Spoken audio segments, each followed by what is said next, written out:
you can actually see the cytoplasmic streaming in that one. In his arm. You know, I stuck on that too. I thought that guy had some of the best reasoning of the three. The truth value of a fact is conditioned by space and time. If you have a mastery over those things, you're going to have an insight into the great questions about what makes life worth living. You're going to have a great insight into what happiness really is, where you want to be, where you are, where you think the culture might want to be in order to optimize its strengths and so forth. And that's what's going to make you a leader. One, the structure of geography, the 5 themes of geography. And then as you take each theme, this is how you could and should teach it. You're right. When I was little, I learned that there were 7 continents.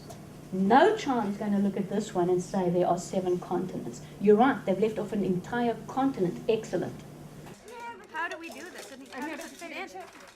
I love seeing the progress the kids make, the little kids, in our clinical environment. And you see that light switch go on with our students, you know, and you can watch their growth. It's fabulous. For me, when I go out into the schools and do the student teaching supervision, I think that's like the primo moment as far as I'm concerned, because you see it all come together. You've watched these students come in as freshmen, and then they're out there, you know, so much in control of their classroom, and it's great. I'm having trouble getting it to work on more than one node, or like more than 2 nodes. The reason that I came to Gonzaga was because of these particular students. Just a string of DNA, and this is what goes in.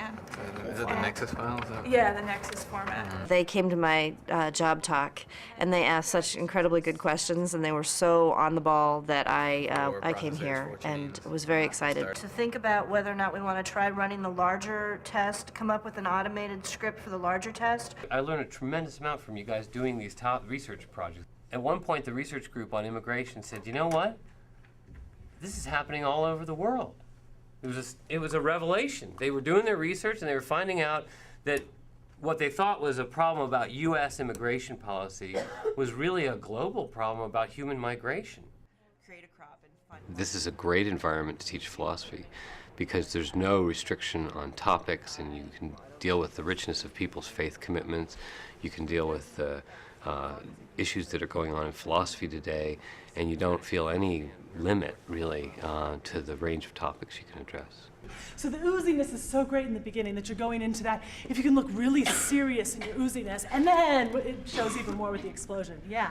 As we get going into it, to see their comfort level build and to start learning the terminology, and then to feel their bodies moving in ways that they haven't before. And then by the end of the semester that they're performing in a dance and they can call themselves a dancer, it's such a thrill. I can really see a measurable difference in how they feel about themselves and their knowledge of the technique. I'd almost go up to like 60 and see what happens. You know, just go up until it doesn't amplify. A lot of people think of science as this huge body of knowledge that you need to memorize or something. But really, science isn't something you know, it's something you do.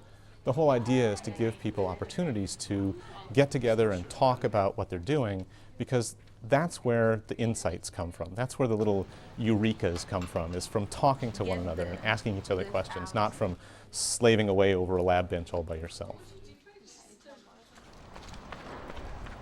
Students are all excited. They all want to do these designs and see the 3D models come out of the 3D printer, and they want to see the cast models. And they also use software for controlling machines. They use software for doing the computer models. And knowledge of that software helps them get summer jobs and internships. And so it has an impact on their ability to compete in the job market. Crystallizing the story, rather than just telling it this way, okay? Crystallizing the story. What is the angle? The idea is that we want our students to have as many at-bats as possible. And if every day we can give you a hands-on opportunity, Think about how you would like to approach this story.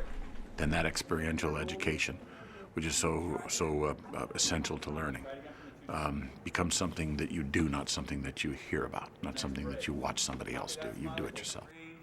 3, 2, 1. Fade music, kid. Roll it. Roll it, lose it.